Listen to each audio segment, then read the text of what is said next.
Christian Laval est professeur de sociologie à l'Université Paris-Ouest Nanterre La Défense. Il est spécialiste du libéralisme et notamment de la philosophie utilitariste de Jérémy Bentham. Mardi 20 mars 2018, la librairie Ombre Blanche accueillait, en partenariat avec les Amis du Monde diplomatique, Christian Laval autour de la parution de son ouvrage intitulé « Bourdieu, Foucault et la question néolibérale » aux éditions La Découverte. Bonne écoute.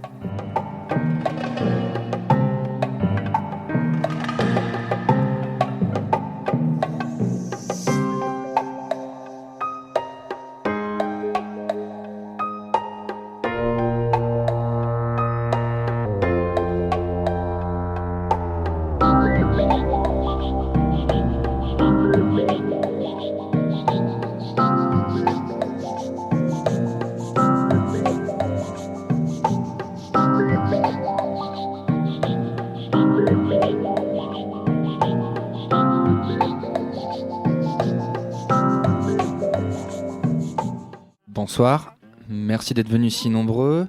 Nous avons le plaisir ce soir de recevoir Christian Laval, sociologue, professeur à Nanterre, co-directeur de l'Horizon des possibles à la découverte. Vous êtes l'auteur de nombreux ouvrages, dont Commun, Ce cauchemar qui n'en finit pas. Et aujourd'hui, on vous reçoit pour Foucault, Bourdieu et la question néolibérale. Dans une période où il est fréquent qu'on attaque la sociologie, qu'on critique Bourdieu ou qu'on le défende, on a toute une série de publications récentes qui étaient ou pour Bourdieu ou dans une condamnation de son déterminisme. Vous décidez de revenir sur ces deux figures et d'interroger leur position, leur théorie sur la question néolibérale. Vous êtes vous-même sociologue, familier de la théorie de Bourdieu. Et si on prend le début, on sait que ce texte vient vers une chronologie presque inversée. C'est-à-dire qu'à un moment donné, vous êtes familier de Bourdieu, vous êtes familier de ses positions, de ses abords sur la question néolibérale. Et il y a un texte qui est pourtant plus ancien, celui de Foucault, qui va paraître presque 25 années après sa publication, en 2003, Naissance du biopolitique, et qui vous permet de vous réinterroger sur la question néolibérale et sur notamment son rapport à l'État. Comment naît ce projet de construction de dialogue entre ces deux penseurs, leurs deux positions sur le néolibéralisme, et se manifeste pour l'actualité de cette critique? Merci pour la question, puis surtout merci à vous. Je suis très impressionné par le monde qu'il y a ici dans cette salle. Souvent c'est plus intime, hein, mais je suis très content qu'il y ait du monde. Merci de cette question. Alors il y a une dimension dans votre question qui est directement biographique, si je puis dire. Et si vous m'interrogez sur les rapports que j'entretiens avec ces deux auteurs, ces deux géants, ces deux grands penseurs, il faut quand même préciser une chose, c'est qu'on a d'abord été marqué par Foucault, enfin dans les années 70. Enfin, on pourrait découper ça par décennies, en quelque sorte. Il y a une décennie foucaldienne des années 70 où, pour reprendre une expression de Foucault, Foucault fonctionnait politiquement très bien avec... il y avait l'histoire de la folie, il y avait le gauchisme qui s'en prenait aux institutions, toutes les formes de pouvoir. Et donc Foucault a été très important pour moi dans ces années-là. Puisque vous m'amenez sur la pente biographique, il se trouve que j'ai rencontré à plusieurs reprises Foucault et bizarrement, ça a donné lieu à des échanges extrêmement féconds, mais avec une sorte de malentendu. Je peux préciser un petit peu les choses, puisque vous pouvez trouver sur Internet cet entretien que j'ai fait avec d'autres camarades de Rouge. J'étais journaliste à Rouge. À l'époque, ne vous affolez pas, hein, bon, j'ai grandi. Mais enfin bon, je ne renie rien, mais j'ai grandi. Bon, j'étais journaliste à Rouge et disons, les trotskistes avaient un rapport très bizarre avec les théoriciens qualifiés de structuralisme, et un certain nombre de trotskistes pensaient que ce structuralisme était en fait la dernière expression, le dernier rempart de la bourgeoisie, pour reprendre une formule de Sartre des années 60. Donc il y avait une grande méfiance et donc dans la rubrique culturelle de Rouge dont je m'occupais, on a décidé d'aller voir Foucault, d'avoir un long entretien avec lui au moment de la parution de La volonté de savoir, le premier tome de l'histoire de la sexualité. Vous pouvez trouver ça sur Internet, ça s'appelle Entretien inédit avec 4 militants d'extrême gauche. Quelque chose comme ça. Bon. Alors c'est tout à fait passionnant parce que Foucault, on est en 77, exprime toute sa sympathie pour Marx, pour les thèses de Marx sur la lutte des classes, mais en disant qu'il fallait prolonger Marx, l'étendre, étendre la théorie de Marx de la lutte des classes à l'ensemble des formes de pouvoir. Donc, pour moi, ça a été quelque chose de tout à fait déterminant, très éducateur aussi, parce que ça permettait de casser d'une certaine façon la méfiance, le préjugé que tous ces militants dits marxistes révolutionnaires avaient vis-à-vis de Foucault. Mais il s'est trouvé que cet entretien n'est pas paru dans Rouge, parce que à l'époque, je tairais le nom du rédacteur en chef de ce journal, qui a fait une grande carrière médiatique, médiapartique, si je puis dire. Jugeait que... Oui, bon... C'est coup de pied de l'âne, excusez-moi. Donc, jugeait que mettre 2-3 pages de Foucault dans Rouge à un moment où il y avait un dit tournant ouvrier de l'organisation, où il fallait vendre le journal à des ouvriers à la porte des usines, et que les ouvriers ne comprendraient pas Foucault. Donc ce texte, cet entretien n'est jamais paru. Voilà un peu l'histoire. Donc, pour résumer, les années 70, c'est des années, pour moi, très, très foucaldiennes. Et ensuite, au moment du néolibéralisme, donc Foucault est mort en 84, celui qui incarne la figure de la résistance dans un tout autre contexte, c'est plus du tout la période des années 70. Nous sommes dans les années, il y a eu les années 80, le renoncement de la gauche au changement social, etc., le tournant vers l'Europe, etc. Bon, celui qui va incarner la résistance au cours néolibéral des choses, c'est incontestablement Bourdieu. Et là, on a vraiment changé de période. Et bien sûr que je connaissais en tant que sociologue Bourdieu, mais d'une certaine façon, je ne le lisais pas de façon politique. En tout cas, pas de la manière dont on a pu le lire à partir des années 90, avec des textes importants. Déjà La misère du monde, qui est apparu comme un énorme objet curieux dans le monde éditorial, mais qui était un peu, je dirais, un pavé, un nouveau pavé à l'époque. Il y a eu un retentissement absolument formidable et qui a d'une certaine façon relancé la critique, ou tout au moins c'était une façon de prendre la critique par les conséquences sociales des transformations de l'État social. Voilà. La transformation des services publics, la modification en quelque sorte imposée par ce que Bourdieu appelait la noblesse d'État, la transformation au fond des interventions de l'État et leurs conséquences sociales. C'est ça qui était le plus puissant, le plus pertinent dans La misère du monde. Et puis, il y a évidemment 95. Et 95, c'est un moment évidemment décisif pour les gens de ma génération, puisque c'est vraiment l'émergence d'une résistance de masse au néolibéralisme. Et c'est peut-être à ce moment-là que Bourdieu va développer une forme publique, une forme donc assez accessible à tous ceux qui s'étaient mobilisés, à tous les participants au mouvement social, qui va diffuser au fond toute une série de points de vue, de positions sur le néolibéralisme. C'est là où il commence à parler de néolibéralisme, en particulier dans toute une série de textes qui seront repris dans Raison d'agir et dans un certain nombre d'articles très importants qui paraissent dans Le Monde diplomatique, qui est à ce moment-là le journal qui porte vraiment la critique, qui porte le fer en fait dans le néolibéralisme. Alors, comment vous dire, sur le néolibéralisme, pour répondre plus précisément à votre question, sur le néolibéralisme, c'est certainement Bourdieu qui a été, j'ai envie de dire, notre éclaireur jusqu'au moment où paraissent les cours de Foucault, et en particulier ce cours du Collège de France de 79 qui s'intitule « Naissance de la biopolitique ». Alors là, il y a quelque chose de très étonnant dans l'histoire intellectuelle et politique. C'est qu'on découvre, enfin en tout cas, je découvre, et mon ami Pierre Dardot aussi, et le groupe que nous avions constitué, qui s'appelle toujours Question Marx, nous découvrons en 2004 le cours de 79, Naissance de la biopolitique, dans lequel Foucault développe des analyses du néolibéralisme, enfin du libéralisme et du néolibéralisme, qui nous sidèrent, d'une certaine façon, par leur nouveauté, leur acuité, permettant en particulier de comprendre, sans doute plus finement encore que Bourdieu, la manière dont le néolibéralisme constitue une logique normative globale qui ne concerne pas seulement des politiques des politiques publiques, mais qui concerne des rapports de pouvoir les plus subtils, les plus insidieux, à travers ce qu'il appelle la gouvernementalité. C'est-à-dire comment on gouverne les individus. Voilà ce qui nous a, on peut le dire, bouleversés, je le dis comme ça, vraiment bouleversés théoriquement.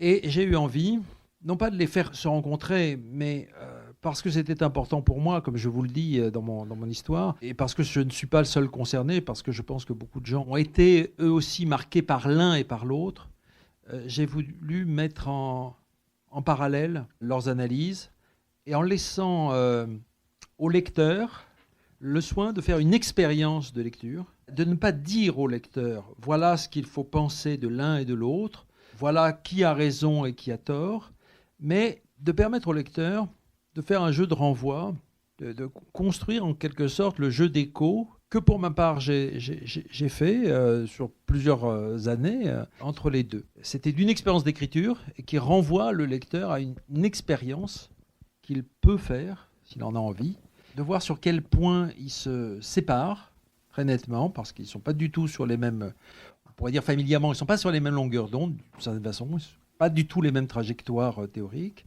mais en même temps, il y a des intersections que je trouve extrêmement éclairantes sur le néolibéralisme, c'est-à-dire aussi sur ce qui continue de nous arriver et sur ce qui, aujourd'hui, s'accélère. Afin de rendre leur théorie accessible, donner les clés de lecture sur le néolibéralisme, vous êtes obligé avant de déconstruire deux mythes, deux trahisons d'une certaine façon, présupposées. La trahison de Foucault et de sa prétendue adhésion à ce néolibéralisme, et la trahison de Bourdieu à la sociologie même. Oui, alors comme je vous dis, quand j'ai entendu un certain nombre de gens à propos de Foucault, et jusqu'encore dernièrement, des sociologues, des bourdieusiens, expliquer que Foucault, s'était converti au néolibéralisme, ou qu'il avait en tout cas certaines sympathies pour ses doctrines, etc. Mon Foucault, si je puis dire, le Foucault que j'avais rencontré quelques mois avant le cours du Collège de France, ne cadrait absolument pas avec une supposée conversion. Voilà. Et je trouvais qu'il y avait là quelque chose qui était plutôt de l'ordre de la calomnie que de l'analyse fondée, qui était plutôt de l'ordre du préjugé que du côté de la vérité. Et donc, sans citer jamais, j'ai contrôlé mes pulsions, sans citer jamais ceux qui ont fait courir finalement ce type de bruit, je peux dire ce soir qu'en effet, il constitue ce qu'on peut appeler une cible du livre. C'est-à-dire que j'apporte, je crois, suffisamment de preuves que Foucault avait un tout autre projet, une toute autre ambition que de défendre de quelque manière que ce soit le néolibéralisme. Ce n'était pas son projet, il a une trajectoire, elle est expliquée dans de nombreux textes et dans de nombreux cours. On peut parfaitement savoir ce qu'il veut faire, c'est-à-dire l'analyse des pouvoirs dans leurs variations historiques, pour comprendre qu'il n'est pas plus attaché à ce néolibéralisme-là qu'au libéralisme classique du XVIIIe, qu'à l'utilitarisme, qu'à la raison d'État, ou au pastorat, ou à je ne sais quoi. Ce n'est pas du tout son souci. Son souci, c'est évidemment de mieux saisir comment des pouvoirs, compris très infimes, très discrets, très subtils, très insidieux, disais-je tout à l'heure, peuvent permettre de conduire des individus. Et ce n'est pas parce que le pouvoir est plus insidieux, plus subtil que les grosses disciplines qu'il avait analysées précédemment, ce n'est pas parce que ce pouvoir est plus subtil, plus insidieux, qu'il est moins dangereux, ou qu'il ne faut pas s'y opposer. En tout cas, ce qui est certain, c'est qu'il avait toujours le souci de dire à ceux qui s'opposaient au pouvoir, attention, les pouvoirs sont plus malins que vous ne le croyez. La bourgeoisie est plus intelligente que vous ne le pensez. Ne prenez pas vos adversaires pour des idiots. Et ça, c'est certain qu'on entend ça dans le cours Naissance de la biopolitique. Ne prenez pas les néolibéraux pour des gens qui sont de gros imbéciles. C'est-à-dire, ce sont des gens qui développent des théories, qui ont des concepts, qui ont des stratégies, qui sont capables de mettre en place, d'organiser une vraie rationalité politique et qu'il faut comprendre pour s'y opposer. Et c'est bien ça qui a été aussi sidérant dans la redécouverte de ce cours. C'est précisément qu'il nous apprenait à prendre en compte la subtilité, si je puis dire, des pouvoirs auxquels nous avions affaire. C'est une remarque que vous faites et qui est presque de l'ordre du manifeste, où vous critiquez souvent cette facilité qu'ont les gens à confondre compréhension et adhésion.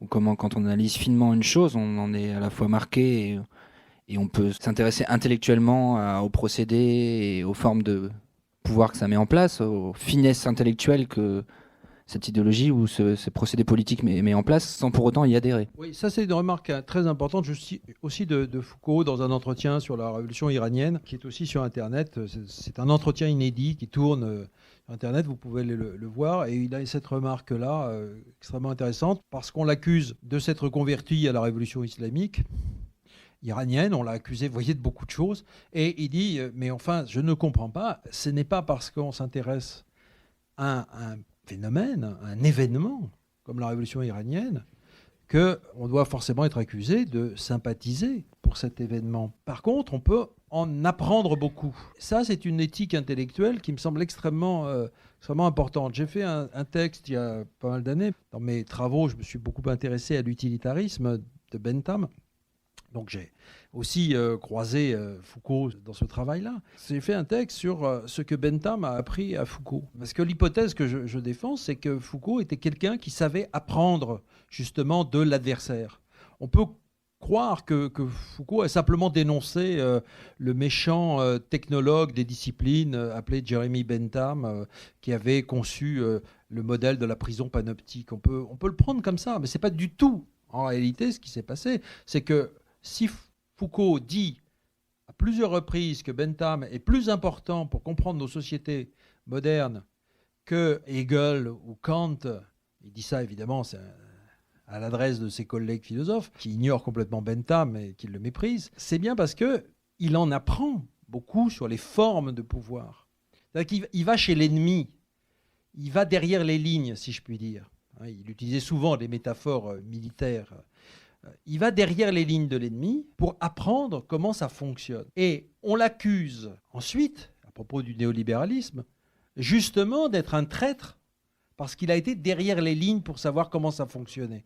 Et je crois que l'un des enjeux de mon bouquin, c'est justement d'essayer d'expliquer qu'on n'a pas, en quelque sorte, le droit, on n'a pas en tout cas les éléments pour dire que quand on va derrière les lignes pour observer ce qui se passe, on est nécessairement un traître. On peut le dire comme ça, si vous voulez.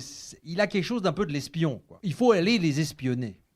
C'est trop facile de les attaquer frontalement sans comprendre ce qui se passe.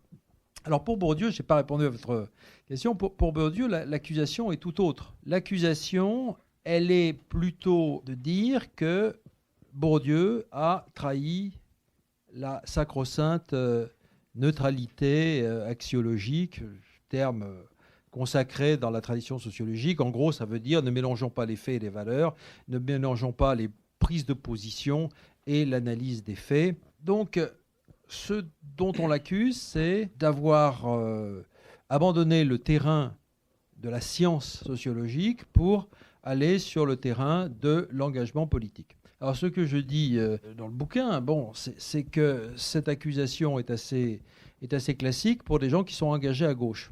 On n'a jamais accusé Raymond Aron, à ma connaissance, d'avoir été pendant des décennies professeur de sociologie à la Sorbonne et au Collège de France et journaliste au Figaro. Ça n'a jamais choqué personne. Alors Raymond Aron expliquait que il avait deux métiers différents, etc. Mais comme si, au fond, il y avait une indépendance totale de son travail de professeur en chaire à la Sorbonne et ses éditoriaux et son activité politique et ses livres politiques très engagés.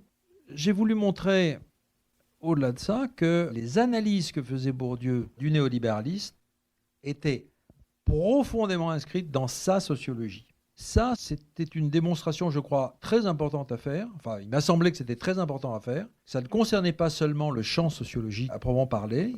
Il s'agissait aussi de montrer qu'on pouvait parfaitement faire œuvre scientifique comme le sociologue doit le faire, en tant que, justement, porteur d'une exigence de rigueur scientifique, il pouvait parfaitement faire de la sociologie et en même temps faire déboucher ses analyses sur des prises de position très radicales, parce que Bourdieu est l'un de ceux qui a pensé que ce qui s'engageait avec le néolibéralisme, c'était réellement un problème de civilisation, une question de civilisation.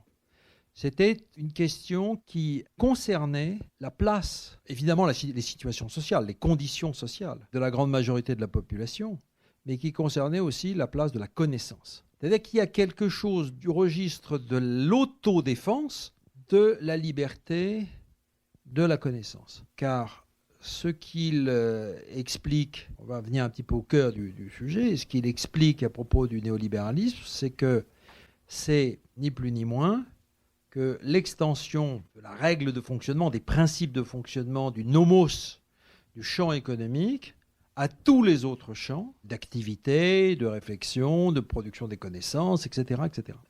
En d'autres termes, ce qu'il voit très vite et très tôt, c'est que le néolibéralisme, c'est en quelque sorte une façon d'effacer les différenciations qui se sont créées entre les différents champs d'activité, qui participent d'une certaine civilisation. Je reviendrai là-dessus parce que c'est une leçon centrale de la sociologie, ça.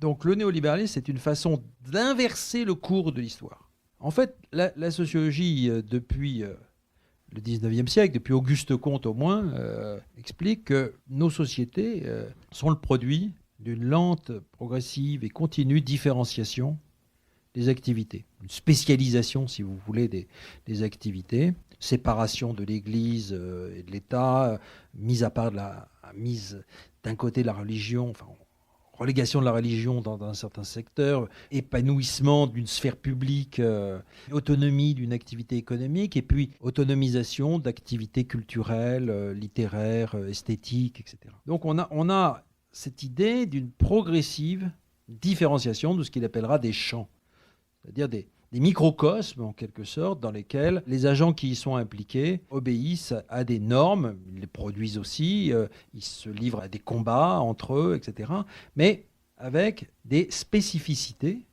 dans chaque champ. Et la connaissance telle qu'on la connaît, est le produit justement d'une autonomie du champ intellectuel qui a réussi à se libérer, si je puis dire, si vous regardez l'histoire de l'université, c'est un peu ça, qui a réussi à se libérer de l'emprise religieuse, qui a réussi en s'appuyant sur l'État ou en étant aidé par l'État, à se constituer comme un monde à part, et puis qui a réussi aussi à trouver son autonomie par rapport au monde politique et au monde économique. En gros, il y a tout un univers qui va appeler l'univers des biens symboliques, qui va pouvoir s'épanouir à l'écart du champ économique et du champ politique. Et ce que le néolibéralisme remet en question, c'est précisément cela, ces formes d'autonomie relative des différents champs. Et donc, c'est une lutte à mort qui s'engage pour Bourdieu. Il a à mon avis, cette lucidité-là, qu'on a découvert progressivement dans le champ éducatif, dans le champ scolaire et universitaire. Enfin, vous savez peut-être que un de mes terrains privilégiés, ça a été justement l'école et l'université.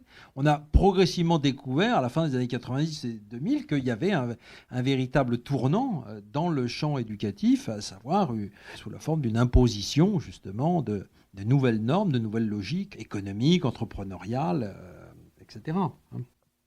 Loin d'être un traître à la cause sociologique, il me semble que Bourdieu est quelqu'un qui a, tout à l'inverse, compris que les sociologues devaient reprendre le combat, le vieux combat qui a été le leur depuis le 19e siècle, et qui consiste à dire que les grosses évidences imposées par les sociétés capitalistes, c'est-à-dire en gros l'idée que l'homme est un homme économique, l'idée que la société est identifiable à un marché, etc. Bourdieu a repris ce combat, s'est inscrit dans une tradition sociologique que j'avais essayé de montrer dans un bouquin d'histoire de la sociologie que j'avais fait il y a pas mal de temps.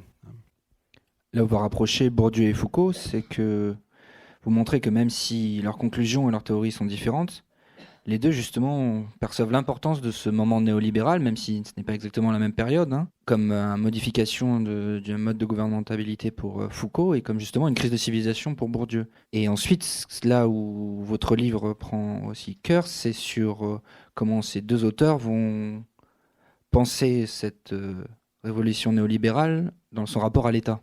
Qu'est-ce que j'essaye de faire Donc, d'abord, j'essaye dans le bouquin de clarifier de façon un peu pédagogique, si vous voulez, la cohérence des analyses de Foucault et de Bourdieu. Bon, je le dis d'ailleurs en exergue, ce bouquin est issu de cours que j'ai faits et de discussions que j'ai eues avec des collègues et des étudiants. Donc, il y a un souci pédagogique. Pourquoi était-il important d'avoir ce souci pédagogique ? C'est que, premièrement, Foucault consacre assez peu de temps au néolibéralisme. Il le traite en quelques séances de cours du Collège de France. Donc c'est en très peu d'heures qu'il va proposer un certain nombre d'analyses. Mais il s'agissait aussi d'établir des fils entre ce petit nombre d'heures de cours et tout ce qu'il avait dit avant ou tous les entretiens qu'il avait eus à côté, etc. Donc il s'agissait de réinscrire ce cours, Naissance de la biopolitique, dans une trajectoire théorique beaucoup plus longue, beaucoup plus ancienne. Et puis, il s'agissait aussi de replacer Foucault dans son temps, dans son actualité. En 1979, qu'est-ce qui se passe pour que Foucault ait le nez, si je puis dire, le flair que nous assistons avec Giscard d'Estaing et avec Raymond Barre à un virage décisif dans les modes de gouvernement? Comment a-t-il la perception que ce qui se passe en France est complètement lié à l'intégration européenne, est complètement lié aux relations à l'Allemagne? Comment a-t-il saisi à ce moment-là que les gouvernements français importaient ce qu'il appelle l'ordolibéralisme allemand? Inutile de vous dire qu'il a fallu beaucoup de temps en France, et même à gauche, pour qu'on saisisse la nature de la construction de l'Union européenne.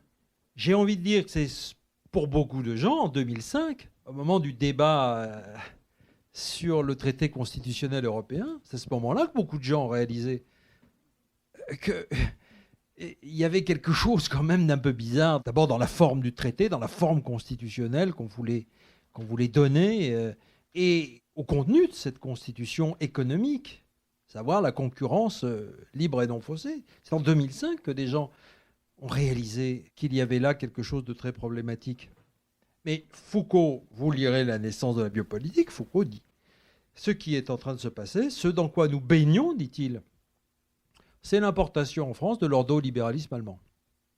Boum, ça tombe comme ça.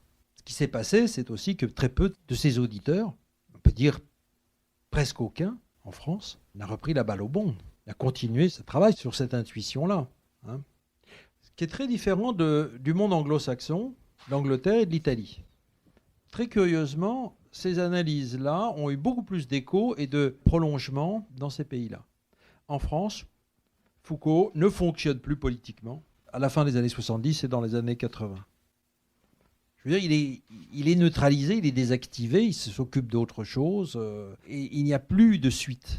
Hein. D'où cette interruption, d'où le fait que ces cours sont entrés en déshérence, en quelque sorte, et qu'il a fallu 2004 pour qu'on les redécouvre. Voilà un petit peu la chose. Mais votre question, je me suis embarqué dans un truc, c'était pas du tout ça. Elle était double, elle était effectivement sur cette prise en compte du moment néolibéral et de la crise que ça traversait par les deux auteurs.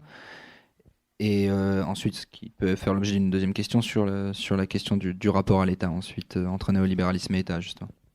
Oui, il y a 15 ans d'écart, en gros, entre les analyses de Foucault et les analyses de Bourdieu. Bon, je simplifie un petit peu parce qu'il y a des choses quand même plus compliquées que ça.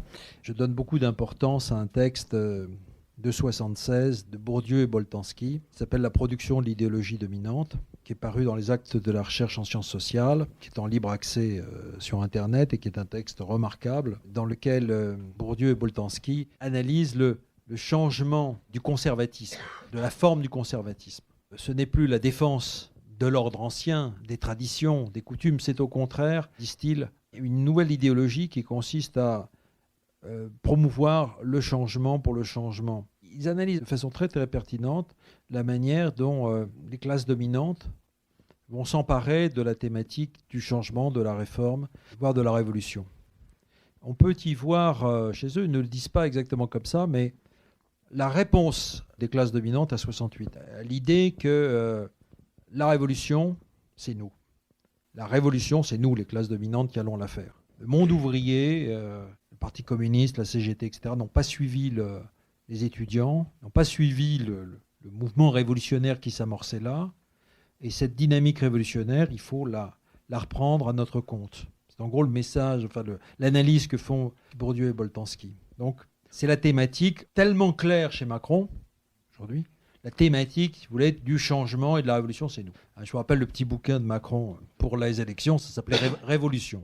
Et si vous reprenez les analyses de Bourdieu et de Boltanski, vous avez absolument la clé. Ils auraient pu le citer, puisque au fond, ce petit bouquin n'a rien d'original dans sa teneur idéologique. C'est exactement la même chose que ce que ces deux sociologues pouvaient voir. Donc je mets à part ce texte de 76 pour dire que les analyses majeures de Bourdieu sur le néolibéralisme apparaissent donc plutôt, comme je l'ai dit, dans les années 90. Alors, en quoi y a-t-il recoupement ? Alors, je vous ai dit, je n'essaie pas de les faire se rencontrer absolument. Ça serait très artificiel de les mettre en vis-à-vis, si je puis dire. Mais il y a un point très très important, c'est le fait que ni l'un ni l'autre ne vont adhérer à la thèse trop simple selon laquelle le néolibéralisme s'identifie au retour à Adam Smith, ou à l'état minimal, ou à l'extension de la marchandisation, voire à l'impérialisme du capitalisme contre l'État. Je vais m'expliquer.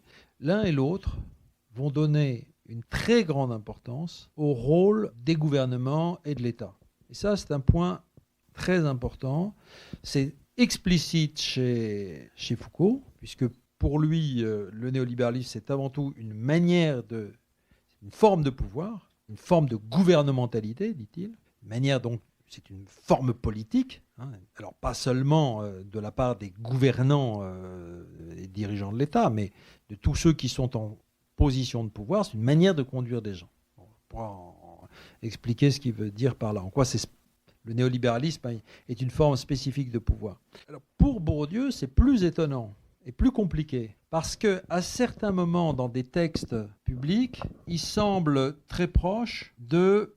on peut appeler la Vulgate des années 90, dénonçant la marchandisation, la privatisation, le repli de l'État, l'encerclement des États par le marché, etc., etc.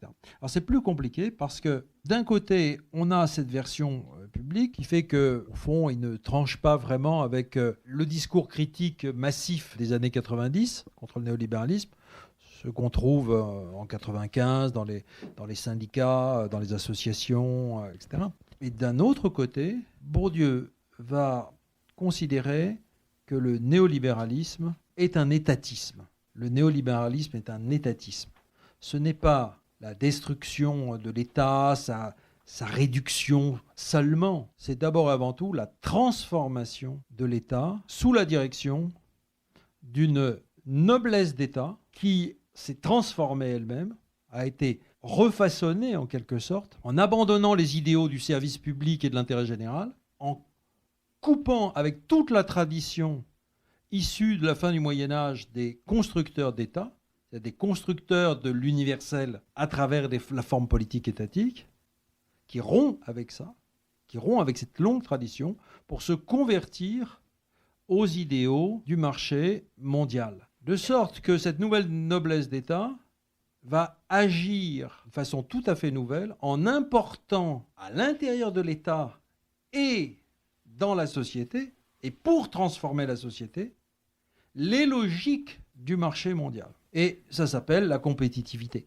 En gros, il a parfaitement bien compris à son tour que ce qui commandait les politiques publiques, les politiques en général, c'était l'impératif d'adaptation au marché mondial, les impératifs de compétitivité, etc. etc. Bon. Donc c'est cette transformation-là qu'il avait déjà analysée en fait, depuis longtemps, mais sans leur donner exactement un nom, sans comprendre toute la logique qu'il y avait derrière et tous les effets que ça allait produire.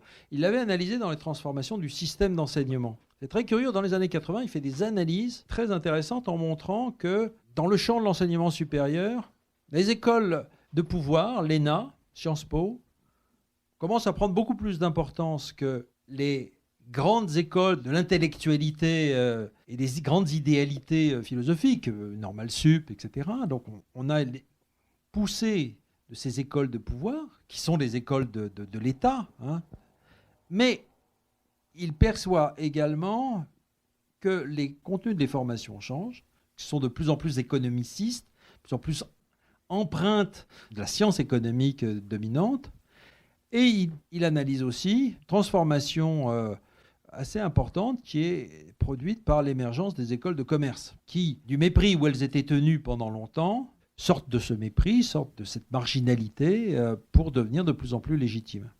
Qu'est-ce qui importe là-dedans ? C'est qu'on ne peut comprendre, et ça c'est Bourdieu qui nous le dit bien fermement, on ne peut comprendre le néolibéralisme si l'on ne voit pas que c'est une logique politique centrale qui est animée par la haute administration en guerre contre ce qu'il va appeler la main gauche de l'État, c'est-à-dire l'ensemble des agents des services publics au contact des populations. Services publics qui prennent en charge les situations sociales les plus diverses, qui prennent en charge aussi les tâches importantes de scolarisation de la population, etc., etc. Bon.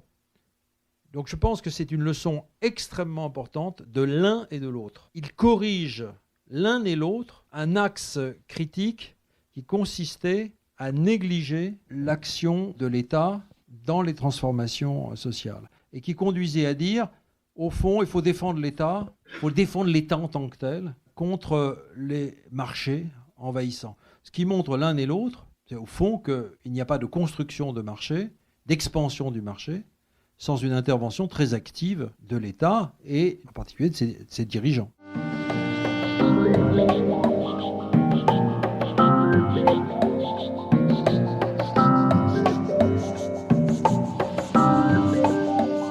Christian Laval, auteur de Bourdieu, Foucault et la question néolibérale, à la librairie Ombre Blanche à Toulouse le 20 mars 2018.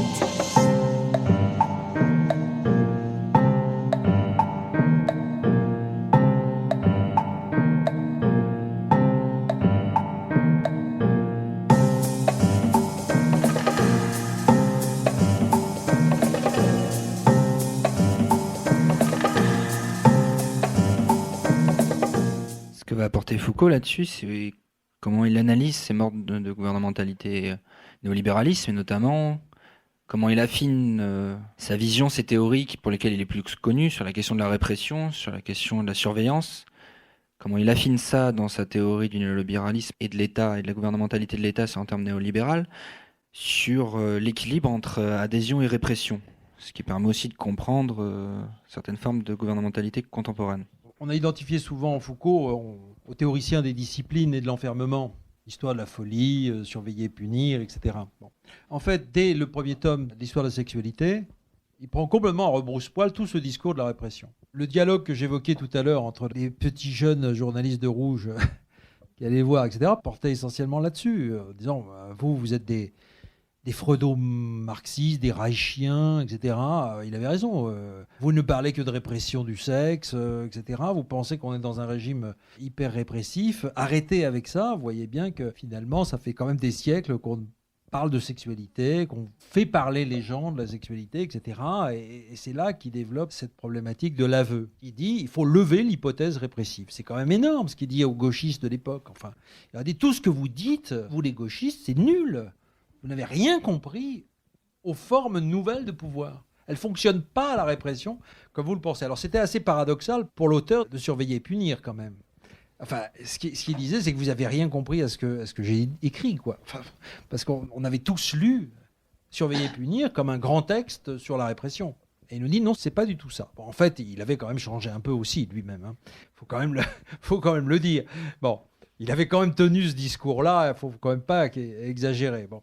Alors, non, il y a un certain style de Foucault. Il y a un certain style de Foucault qui consiste à, justement, toujours faire des pas de côté et a développé des positions assez paradoxales. Moi, je pense que c'est quelqu'un qui avait quand même un certain art du contre-pied. Il prend les gens à contre-pied, il a pris le mouvement gauchiste à contre-pied. Ça me paraît assez incontestable. Et c'est précisément cette tendance à prendre le courant critique dominant à contre-pied qui l'a amené à s'intéresser au libéralisme. C'est l'une des raisons, en tout cas. Et ça a consisté pour lui à montrer que les formes de pouvoir passaient par la liberté. Au fond, pas par la répression. Le libéralisme, c'est une manière de conduire les gens par la liberté. Une liberté certes contrôlée, une liberté sécurisée, avec des dispositifs de contrôle, bien entendu, de régulation, etc.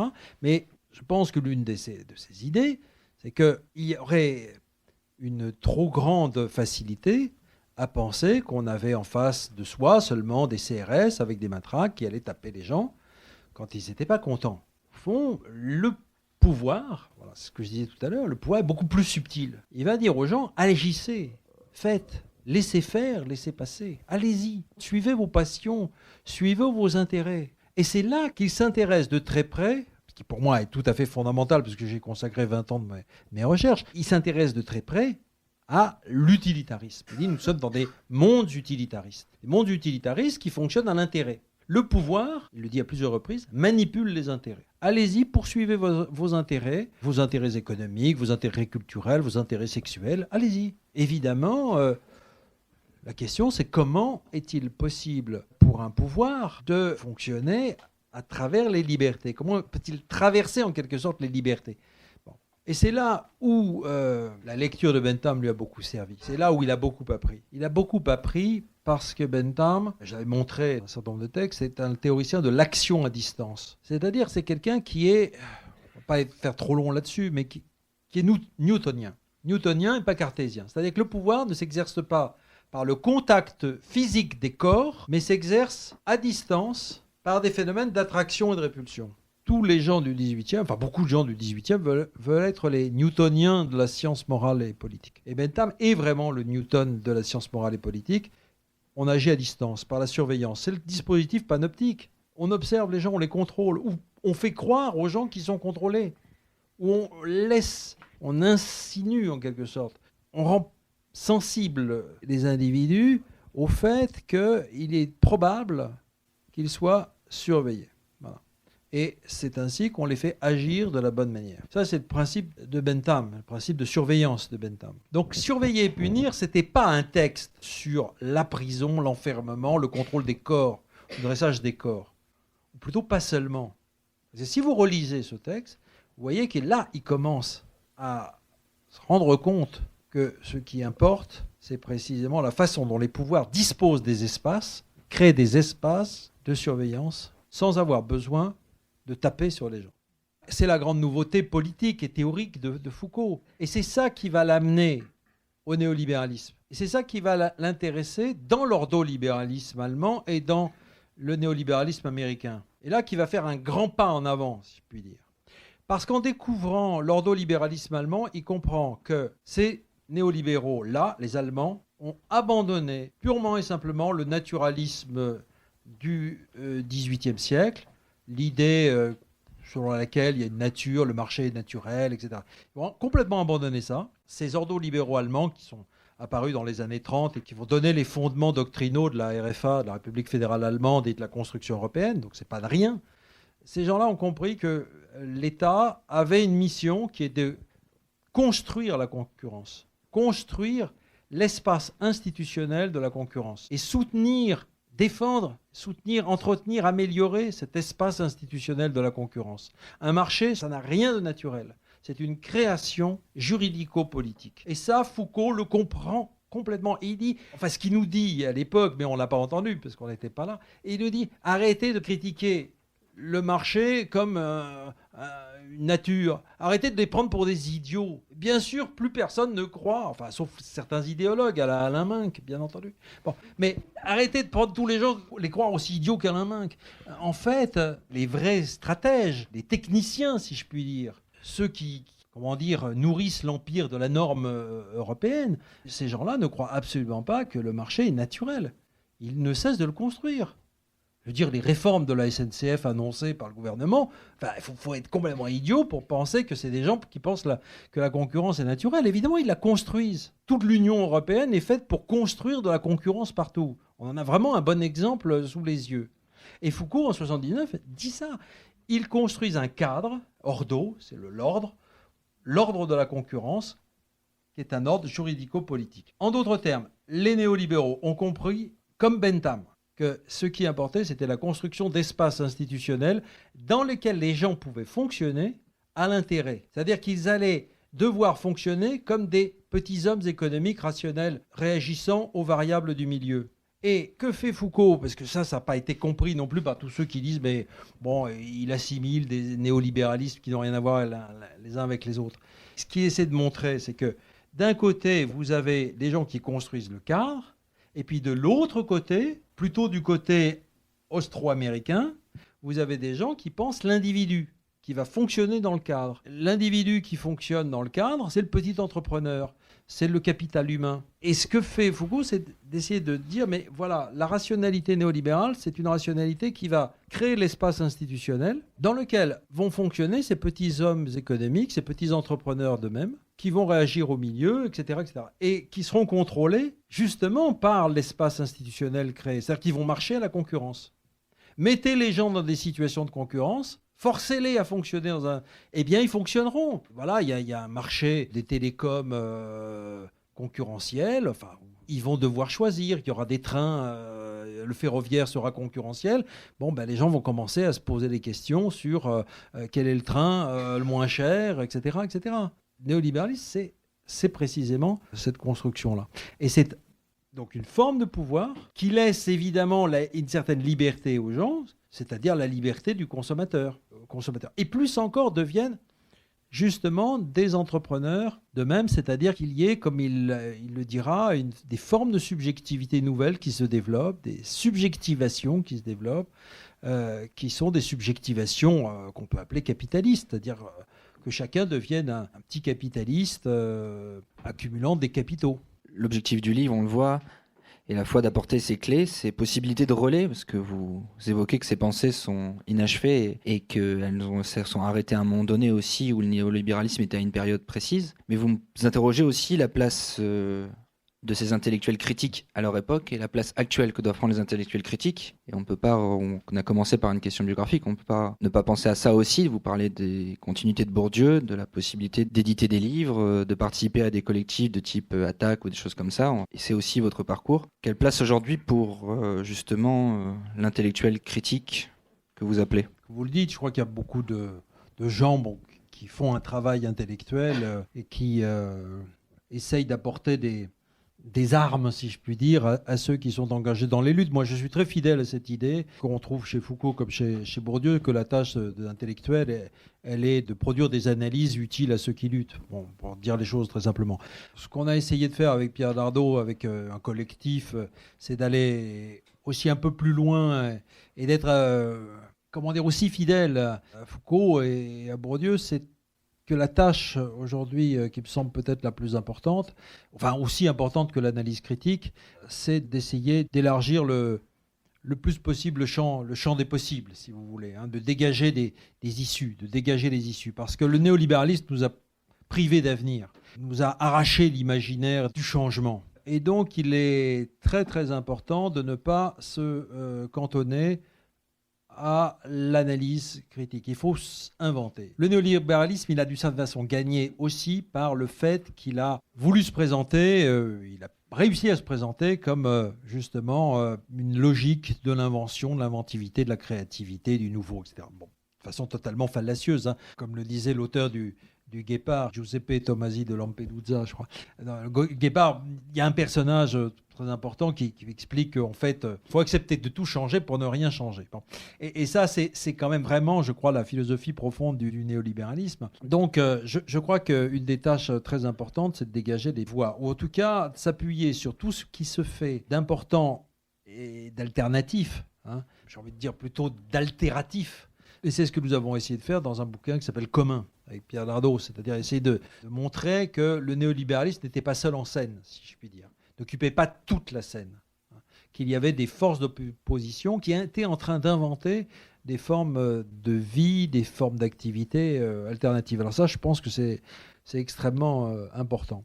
Alors Foucault et Bourdieu, pour parler des intellectuels critiques, ils ont été un peu piégés, si je puis dire, par une structure du monde intellectuel français qui est toujours en quête d'idoles, de stars. Voilà. Ils ont cherché l'un et l'autre des manières de s'en sortir. Alors je ne sais pas si c'était complètement sincère, mais il y a chez eux l'idée qu'il faut abandonner cette figure de l'intellectuel conscience universelle. Voilà. Que pour Foucault, il faisait le choix, en tout cas, il privilégiait l'idée d'un intellectuel spécifique, c'est son terme, mais par là, il était, comment dire, un peu coincé parce qu'il désignait des médecins, des enseignants, des ingénieurs qui, chacun dans leur spécialité, produiraient des analyses critiques. Un paysan peut parfaitement analyser la situation de l'agriculture, proposer des solutions, etc. Enfin, on peut imaginer que un José Bové lui aurait plu comme intellectuel spécifique. Voilà. Bon, il y en a d'autres, des médecins, Grimaldi, ou d'autres qui peuvent faire figure de ces intellectuels spécifiques. Bon, Foucault n'était pas vraiment un intellectuel spécifique, enraciné dans une profession. Donc il a été un peu rattrapé par cette structure qui veut qu'on devienne une star, et même une star mondiale. Quant à Bourdieu, lui, c'est autre chose. Savant discret pendant très longtemps, bien que très connu, il est devenu, dans les années 90, le porte-parole, une sorte de représentant du mouvement social, lui qui avait analysé justement tous les phénomènes de représentation et de délégation, qui en connaissait les pièges. Mais il a fait le choix, un peu risqué, d'être ce porte-parole, mais pour inciter à la création d'intellectuels collectifs. Voilà. C'était ça son ambition, et que je crois vraiment sincère, c'est-à-dire de créer des lieux dans lesquels des militants, disons des gens engagés dans le mouvement social, pourraient s'allier avec des chercheurs, pourraient constituer un monde nouveau qui ferait rencontrer des acteurs du mouvement social et des chercheurs. Alors si il a échoué dans ces tentatives directes de création de ces lieux-là, les états généraux du mouvement social ont échoué, les syndicats, en particulier la CGT, est extrêmement réticentes en fait à ce genre de choses. Ça a quand même donné lieu à des choses assez formidables, enfin en tout cas, qui ont joué un rôle important. C'est Attac, quelques années après, et Copernic, et d'autres, quelques organisations moins visibles, mais ça a donné lieu à des nouveautés, des créations, des choses qui n'existaient pas du tout avant, où militants et acteurs peuvent se rencontrer et produire des choses.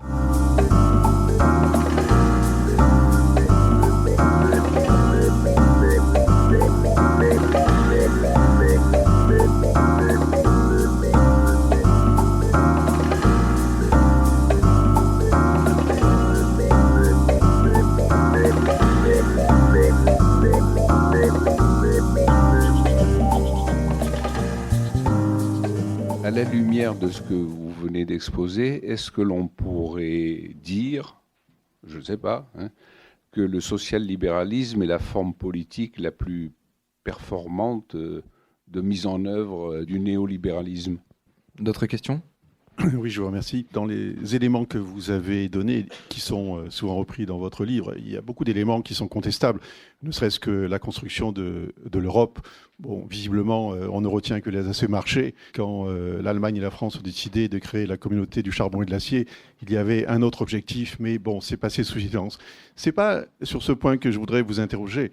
Ce qui me gêne un peu, c'est dans l'analyse lucide, ou relativement lucide, qui est faite par Foucault et Bourdieu sur le système dans lequel nous vivons, il y a un élément qui est abandonné, c'est ce que Habermas appelle les endiguements démocratiques. Autrement dit, pour vous, ou pour Bourdieu et Foucault, il y a une espèce de fatalité du néolibéralisme, et on oublie qu'il y a quand même des hommes derrière, et que la population peut, de manière différente, avec des méthodes qui peuvent être variées, peut s'opposer à ce que vous semblez comprendre comme un fatalisme du néolibéralisme.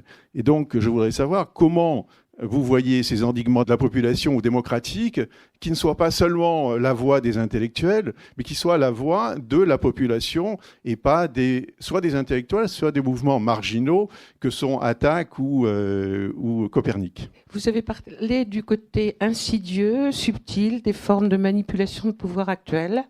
Je pense que Huxley avait déjà écrit 1984, il y a 70 ans, avait vu les dangers des pouvoirs télématiques informatiques, et je pense que là, il y a un point de réflexion nodal. Bon, social-libéralisme. Alors moi, j'avoue que ce terme, je ne le reprends pas à mon compte. Si vous voulez dire... Enfin, je ne le prends pas à mon compte. De toute façon, c'est un peu autobiographique. Ça me fait penser qu'à un moment donné, dans les années 80, je ne me rappelle plus très bien quelle année et quel mois, mais donc j'avais proposé à une revue qui naissait à l'époque, qui s'appelait Alternative économique, un article sur le social-monétarisme de Bérégovoy. Et j'ai été très mal reçu par des gens très honorables. Je veux dire que qui avaient trouvé ça totalement ahurissant de parler de social-monétarisme. Donc l'article n'est jamais paru et l'expression n'a pas fait florès. Justement, c'est plutôt l'expression de social-libéralisme qui avait été reprise. Bon. Mais pourquoi cette expression naît à ce moment-là? C'est lorsque la gauche est au pouvoir et lorsque, justement, il y a ce fameux tournant de la rigueur, ce tournant vers l'Europe, etc. Bon. Moi, je pense qu'il faut être plus direct, qu'il y a eu pur et simple ralliement des forces majoritaires dans la social-démocratie européenne, ralliement à la logique normative néolibérale. Voilà. Jusqu'au désastre, jusqu'à la crise très profonde de la social-démocratie, jusqu'à la quasi-disparition du Parti socialiste, et jusqu'à l'accouchement, si je puis dire, du macronisme, qui a réussi une opération tout à fait remarquable et tout à fait cohérente, et on lui doit ça à Emmanuel Macron, d'avoir réuni les néolibéraux des deux rives, en unifiant politiquement les forces politiques néolibérales, en disant mais qu'est-ce que vous avez encore à vous disputer, etc. Vous êtes d'accord sur l'essentiel, allons-y, fonçons, accélérons, faisons les réformes, faisons enfin les réformes néolibérales jusqu'au bout. Et surtout, cassons les blocs de résistance qui résistent encore les statuts protecteurs de la fonction publique et d'un certain nombre d'entreprises publiques. Donc c'est ça qui est en jeu dans les semaines, dans les mois qui viennent. C'est cassons ce qui a résisté jusqu'à présent. Et puisque vous parlez de fatalisme, bien justement non.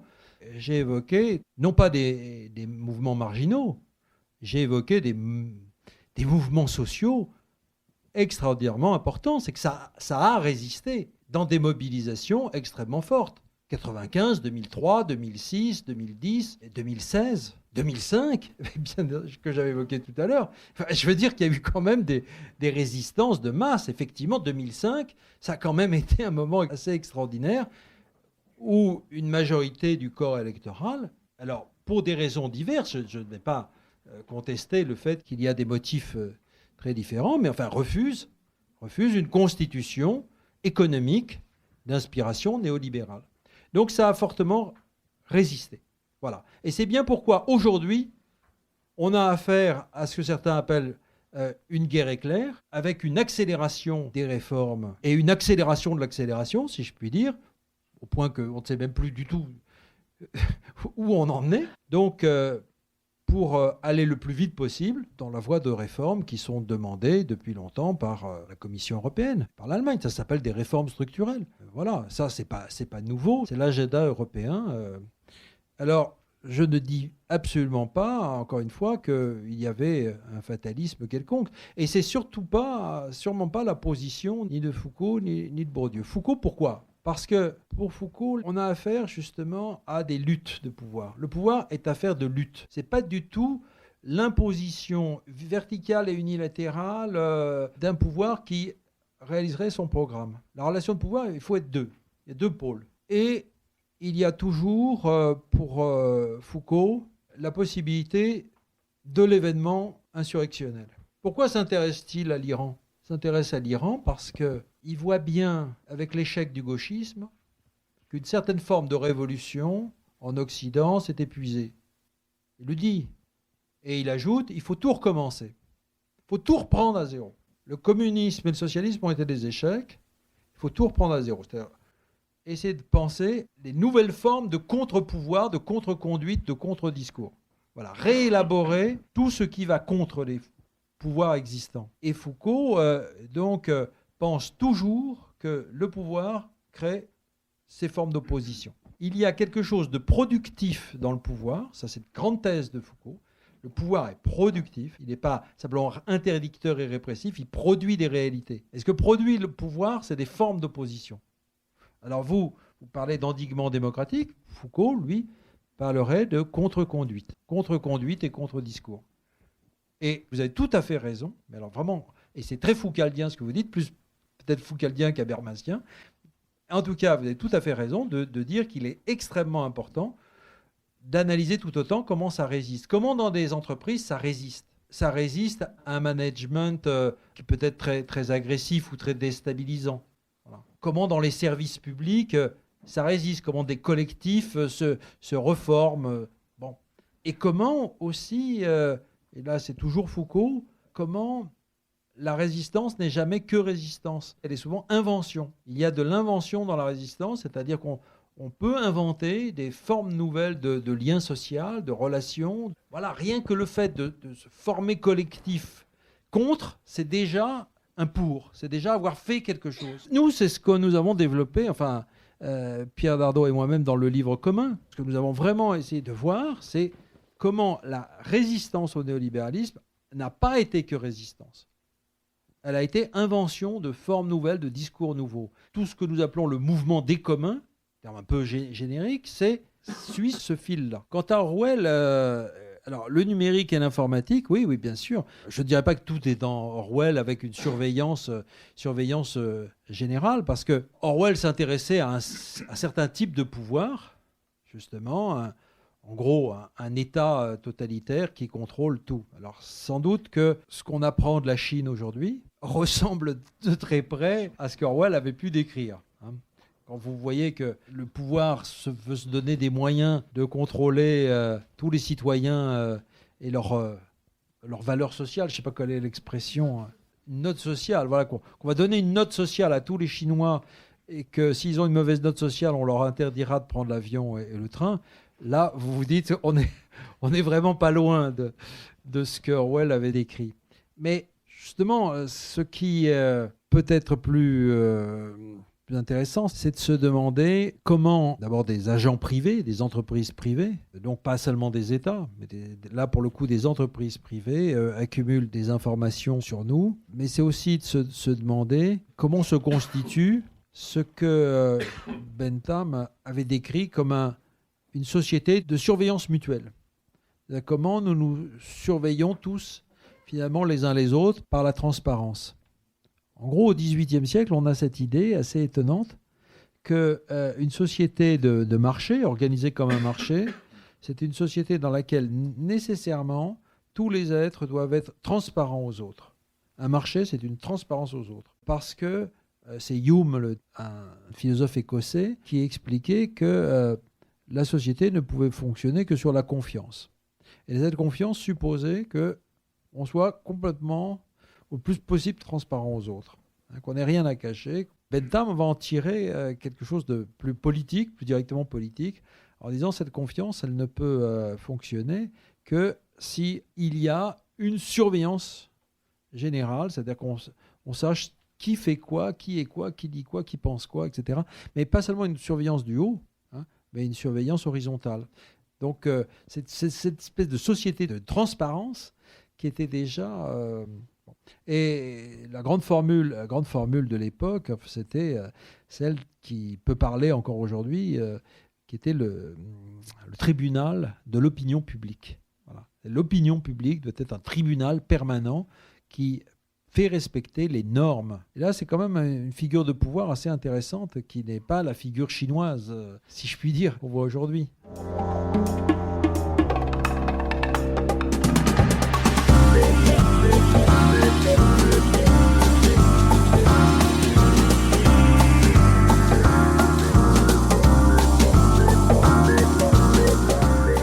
d'écouter Christian Laval à la librairie Ombre Blanche à Toulouse le 20 mars 2018 autour de la présentation de son ouvrage Bourdieu, Foucault et la question néolibérale, édition La Découverte.